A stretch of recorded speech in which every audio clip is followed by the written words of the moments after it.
A paz do Senhor, equipe de OU. Como todos sabem, nós estamos no desafio de falar do Evangelho de João e cada equipe falou um pouquinho de cada capítulo. Agora nós vamos para o último desafio, que será falar de 2 capítulos no Evangelho de João.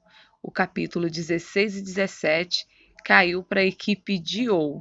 De uma forma mais prática, criativa, envolvente, eu conto com vocês para a ministração desses 2 capítulos, para que aquele que ainda não conhece passe a conhecer e aquele que conhece se aprofunde mais, porque a palavra do Senhor ela é como o mar, tem vários níveis e nós estamos no nível raso. Está na hora de entrar no nível mais profundo. Então, eu estou contando com vocês para nos aprofundarmos no capítulo 16 e 17 do Evangelho de João. E aí, topam esse desafio? Eu topo esse desafio. E você, Noemi? Eu também topo. Então vamos lá? Então, gente, estamos indo por um monte pra gravar o desafio, mas começou a chover, como vocês estão vendo, a gente tá com sombrinha. Noemi carregando a bicicleta. E é isso, né? A gente vamos ver o que vai dar. A gente falou com Jesus pra não chover, né? Mas acho que ele gostou assim. Vai ficar mais chique, né? A gente com guarda-chuva, né? Particularmente. Acho que vai ficar maravilhoso. Um guarda-chuva, imagina. Telefone pendurado na árvore. Depois a gente mostra pra vocês. Então, gente, agora chegamos na Rua do Monte e vamos andar de bicicleta novamente. Andando aqui com a Noemi e com guarda-chuva, né? Porque graças a Deus ainda tá chovendo. Então, gente, passou menos de um minuto que eu acabei de gravar que tava chovendo e parou de chover. Ó, o céu tá branco, mas não tá chovendo. Noemi carregando a gente e a gente aqui bem plena, porque eu acho que isso era, como a Noemi disse, impedimento pra gente não chegar até aqui. Graças a Deus chegamos e parou de chover. Tudo bom? Então, vamos ler aqui no capítulo 16. No versículo 1 diz assim: E Jesus disse ainda: Eu digo isso para que vocês não abandonem a sua fé. Vocês serão expulsos de sinagogas, e chegará o tempo em que qualquer um que matar vocês pensará que está fazendo a vontade de Deus. Eles vão fazer essas coisas porque não conhecem nem ao Pai, nem a mim. Mas eu digo isso para que, quando essas coisas acontecerem, vocês lembrem que já eu tinha avisado disso. Nessa parte, Jesus fala que a gente não deveria se preocupar porque ele já teria nos avisado. Ele nos avisa das aflições que vamos ter no mundo, para que a gente não venha ficar preocupado, porque ele fala que a gente venha ter fé nele, para a gente não abandonar mesmo que essas coisas aconteçam.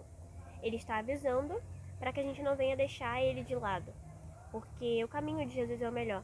Por mais que a gente seja vendido, seja apedrejado, ou até mesmo decapitados ou mortos por causa da palavra, aqui está dizendo para a gente não abandonar a fé, porque Jesus já tinha avisado a gente disso. E a gente tem um futuro melhor, que é na glória. E aqui, no versículo 5, diz assim: Porém, agora eu vou para junto daquele que me enviou. E nenhum de vocês me pergunta: Onde é que o Senhor vai? Mas eu disse isso, e o coração de vocês ficou triste. Nessa parte, Jesus fala que ninguém perguntou para onde ele ia. E aí os discípulos, como Jesus disse, ficaram tristes. Porque às vezes quando a gente não pergunta uma coisa e a pessoa fala: Ué, por que você não perguntou por que eu vou fazer tal coisa? E aí a gente acaba se entristecendo, porque parece que a gente não se importa com a pessoa.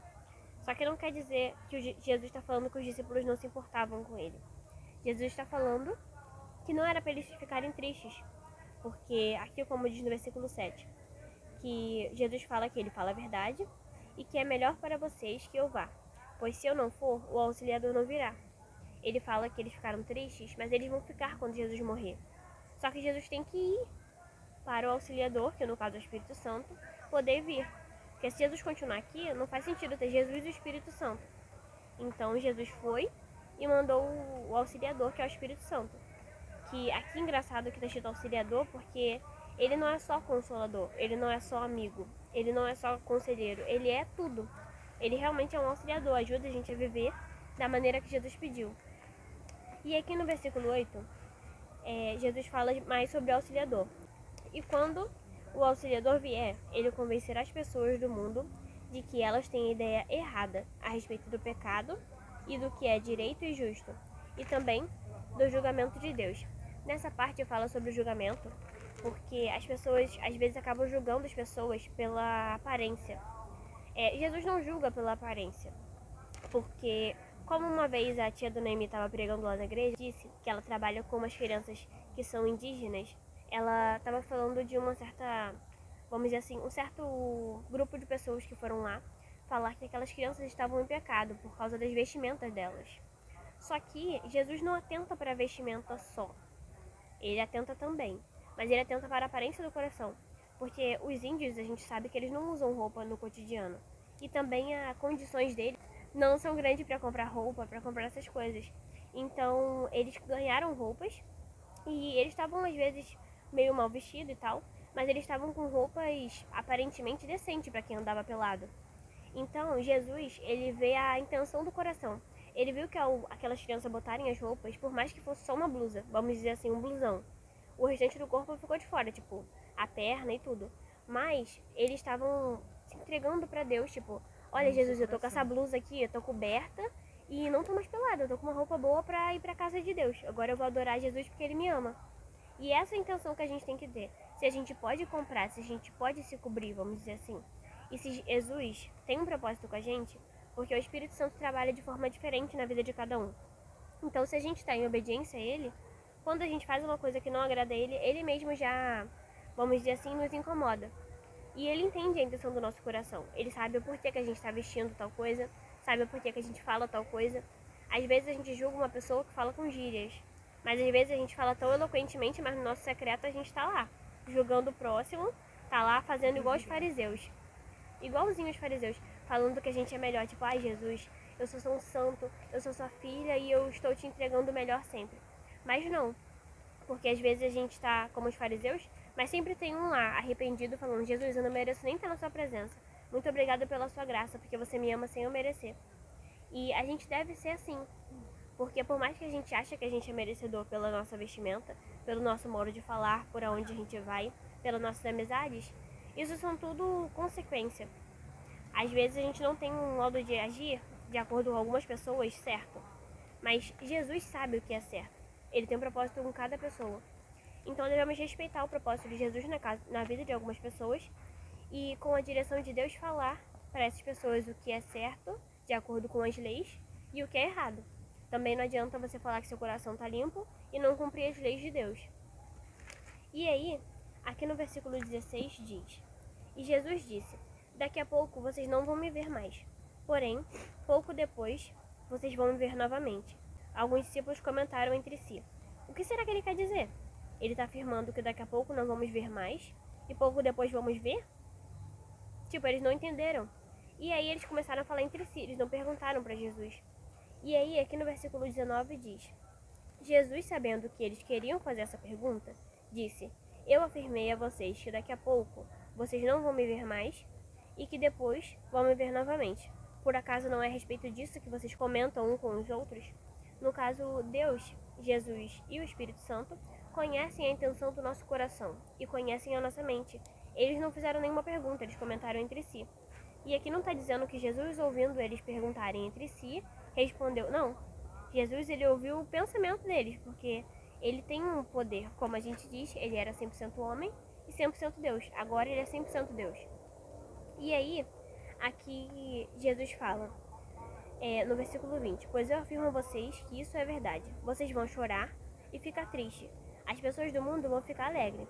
Vocês ficarão tristes, mas essa tristeza virará alegria. Ou seja, ele estava falando que a tristeza duraria pouco tempo. Ele explicou o que as pessoas queriam saber, mas não perguntaram para ele. Então, quando a gente tem uma dúvida, a gente tem que perguntar a quem é superior a gente. Se no momento, vamos dizer assim, tem eu e Noemi, eu perguntei uma coisa para ela não sabe, a gente tem que perguntar a Deus. E ele vai nos responder, porque ele é um ser vivo. Ele é uma pessoa que tem poder e ele é um ser maravilhoso. E ele sempre, está atento pra gente, porque ele nos ama. E aqui, no versículo 25 diz: E Jesus terminou dizendo: Eu digo essas coisas a vocês por meio de comparações. Mas chegará o tempo em que não falarei por meio de comparações. Falarei claramente. E aí no versículo 26, depois do primeiro ponto, diz assim: Eu digo que não precisarei pedir ao Pai em favor de vocês, pois o próprio Pai os ama, porque vocês de fato me amam e creem que eu vim de Deus. Eu vim do Pai e entrei no mundo, e agora deixo o mundo e vou para o Pai. Então os discípulos falaram: agora sim o Senhor está falando claramente, não através de comparações. Nessa parte, Jesus fala que ele falava através de comparações, tipo parábolas, eu entendi assim, porque a parábola era tipo uma comparação com a vida real. Não significa que a parábola não existia. Por isso, tem algumas... Exatamente. Os fatos reais. Igual a parábola da ovelha, que ele foi deixar 90... Ele estava com as 99, estava com as 100 e sumiu uma. Ele foi, deixou as 99 e foi atrás de uma. Tem um fato que quase prova totalmente isso, porque antes não tinha como ter provas exatamente, porque não tinha filmagem e as pessoas não gravavam vídeo no YouTube, né? Câmera. Exatamente. Aí tinha só escritas e algumas coisas assim. Então tem algumas provas que se você for pesquisar a fundo, você vai ver que as parábolas realmente eram reais. E Jesus não era mentiroso, então ele sempre falava alguma coisa usando como exemplo a vida de outras pessoas. E fala que o Senhor conhece tudo e que não precisa que a gente faça perguntas. Ele gosta que a gente faça perguntas para ouvir a nossa voz, mas a gente não precisa porque ele nos ama. E aí, aqui no versículo 31 diz: Jesus respondeu: agora vocês creem? Que eles falaram que creram depois que Jesus falou isso. Explicou o que eles estavam pensando entre si. E aí Jesus fala: mas eu não estou só. Ele fala que naquele tempo cada um ia para sua casa. Mas Jesus não ficaria só, porque ele tem o Pai, que é Deus. E ele fala que unidos com ele, a gente vai ter paz no mundo. Porque ele venceu o mundo, ou seja, ele venceu o mundo com a ajuda do Pai. E nós vamos vencer o mundo com a ajuda dele. Vamos agora com o capítulo 17. Vamos começar com o verso 3, que diz assim: e a vida eterna é esta, que conheçam a ti só, por único Deus, verdadeiro, e a Jesus Cristo, a quem enviastes. 4.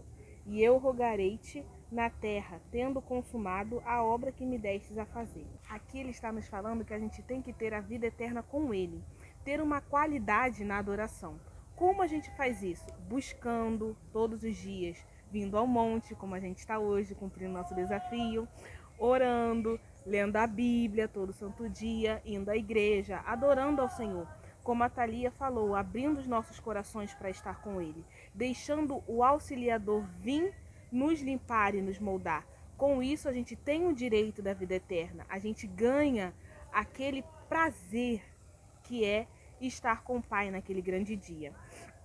Porque quando a gente vem vendo aqui do verso 7 ao 11, agora já tem conhecido que tudo quanto me destes provém de ti, porque lhes dei as palavras que me destes, e delas receberam, e têm verdadeiramente conhecido que saí de ti, e creram que me enviastes. Eu rogo por eles, não rogo pelo mundo, mas por aquele que me enviastes, por aqueles que me destes, porque são teus. E todas as coisas são tuas, e as tuas coisas são minhas, e nisso sou glorificado. E eu já não estou mais no mundo, mas eles estão no mundo, e eu vou para ti, Pai Santo. Guarda o teu nome daqueles que me destes, para que sejam um, assim como nós somos um. Aqui ele está dizendo que quando ele for morrer na cruz do Calvário por nós, lhe der o seu maior sacrifício, que era a morte no Calvário, ele nos enviará o auxiliador para estar ao nosso lado, nos mostrando o caminho, a direção de por onde estarmos, porque a gente vê claramente aqui no verso 9, eu rogo por eles, não rogo pelo mundo, mas por aqueles que me deste. Por que ele está dizendo isso? Porque ele sabe que é difícil viver nesse mundo sem ele. Ele sabe que o ser humano por si só, nós, homens e mulheres, não conseguiremos estar aqui de forma alguma sem ter alguém do nosso lado nos ajudando. Ele sabia que se por algum momento ele se afastasse da gente, a gente se voltaria de novo para o erro, se voltaria de novo para o pecado. Porque a gente vê lá no início como foi com Noé, com Abraão, sempre eles começavam na lei, faziam tudo direitinho e tal, mas depois de um tempo era meio que vinha uma amnésia na cabeça. E era isso que Jesus estava falando para Deus. Eu preciso enviar um consolador, um auxiliador, um ajudador para ele estar ali com eles, mostrando sempre, quando eles estiverem saindo, Gente, vocês estão indo para o caminho errado. Acorda, é ali, ó, tem que seguir o alvo, olhar para frente, estar comigo. E é isso que ele está dizendo, que ele está ao lado do Pai, rogando por nós, falando, olha, eu morri por eles, Senhor. Tu lembra disso? O meu sangue está na testa deles escrito, esses são os meus. Mas para a gente ser dele, estar com ele, a gente tem que seguir os seus caminhos, a gente tem que ler todo dia, a gente tem que se voltar para ele, seguir a sua justiça, como a Thalia falou. A gente tem que estar com os olhos atentos, voltados para tudo que o Espírito Santo nos diz. Porque se a gente veste algo ao qual não é do agrado de Deus, vem aquela voz no nosso ouvido, vem aquele sentimento no coração, então a gente tem que se voltar para isso. Porque a gente nunca está só. A gente tem um Espírito Santo aqui do meu lado, tem o Espírito Santo do lado dela, tem o Espírito Santo aí com você. Então a gente tem que acreditar nisso e se voltar para o Pai e estar atento para tudo que Ele nos fala, porque Ele sempre quer o nosso melhor e Ele nos ajuda. Mas a gente tem que ouvir e elevar o sacrifício que Jesus fez por nós, quando Ele rogou por nós, tanto na cruz do Calvário quanto do lado de Deus. Vamos para o verso 17, que diz assim: santificai-os na verdade, a tua palavra é a verdade. Por que ele está dizendo isso? Porque quando a gente se santifica nele, a gente vive o que ele nos deu. Porque como fala muito na igreja, a Bíblia fechada, ela é apenas um livro, mas ela aberta é Deus falando conosco. Então essa é a verdade. Se a gente se voltar para ela, nós iremos nos santificar e iremos querer sempre estar nos caminhos do Senhor, porque Ele irá abrir os nossos olhos, o nosso ouvido, e a gente vai vigiar em tudo que a gente fala, que a gente vê, que a gente anda, que a gente se veste, porque a gente vai querer se parecer mais com Jesus. Porque vem nos falando no verso 19 assim: e por eles me santifico a mim mesmo, para que também eles sejam santificados na verdade. Por quê? Porque quando Jesus disse, e por eles me santifico a mim mesmo, ele estava dizendo, olha, eu sou santo, eu sou poderoso, mas eu vou morrer na cruz por eles, para eles verem que eu estou me santificando para eles terem o direito de vida eterna, para mostrar para eles como é possível viver em uma transformação total. E essa foi a santificação de Jesus por nós, a morte na cruz. E a nossa por ele é o reconhecimento de tudo que ele fez por nós e a gente se voltar para ele, para estar nos caminhos dele, para estar andando com ele. E quando a gente vê todo o seu sacrifício e se volta para ele, a gente também está nos santificando, porque a gente está querendo estar igual a ele, estar do lado dele, nos transformar em um só, como ele vem nos dizendo para ser. Fechando aqui no verso 22, que diz: e eu lhes dei a glória que a mim destes, para que sejamos um, assim como nós somos um. Ele estava dizendo, falando assim, poxa Deus, eu rogo aqui por eles, porque assim como eu e o Senhor é uma pessoa só, é possível que a Noemi e a Thalia também sejam uma só. Por quê? Porque elas vão estar pautadas na palavra, elas vão se voltar para minhas leis. E quando elas se voltam para mim, elas estão sendo guiadas e direcionadas para a minha verdade, porque elas vão ver que tem que andar em comunhão, tem que andar unidas, porque quando a gente se une para fazer a vontade de Deus, a gente ganha força, porque uma mente só, ela pensa, mas não tanto quanto duas juntas.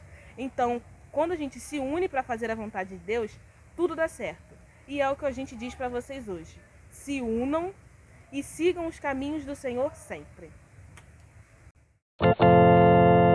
Gente, não tá te picando nada não, Thalia? Tô imune hoje. Faça um ex dessa imunidade. Então vamos lá, né? Ai, deu Eu até um como é que a nervoso gente agora. desce. Eles vão ensinar vocês que também é possível estar aqui sem pecar de forma alguma. Perdão. Uhum. Vai de Pelo novo. menos já parou. Você falou do pecar sem forma... Pecar de forma Sem nenhuma. forma alguma. Isso aí. Volta um pouquinho antes do pecar. Mais fácil. Pra dar pra cortar depois. Ah, tá. Assim como a gente vê, Deus está no céu. Então ele falou assim para Jesus, olha, eu vou... Engraçado quando a gente começa a falar, parece ela. O problema não é cantar, que ela começa a cantar mais alto. Né? Pra poder sair a voz dela. Agora dá pra ir. Porque a gente vê assim, Deus no céu, ele fala, poxa, Eu fico com vontade de rir, não tem motivo nenhum agora. peraí, Thalia. Não tem mais motivo pra rir, mas eu dá vontade de rir. Mas tá, foi mal. Esse tenho certeza que já passou do outro. Às vezes queriam saber e não perguntaram. E aí, aqui no versículo 7 diz: Eu falo a verdade quando digo que é melhor que eu vá, porque senão o auxiliador não virá. Jesus fala que se ele não fosse, ele não ia poder mandar o Espírito Santo. Acho que a primeira vai ficar melhor, mas tudo bem. Segura aqui, por favor. Ai, Cláudio. Ah, então, gente, é gambiarra da vida, né? Que a gente faz uma gambiarra porque a gente não tem nada pronto. São apenas cicatrizes. Talvez a imagem fique um pouco diferente, mas vocês vão ver depois no final do vídeo que foi isso. Te comove, perdendo a calma. Não tenhas medo, em Deus espera, porque bem cedo Jesus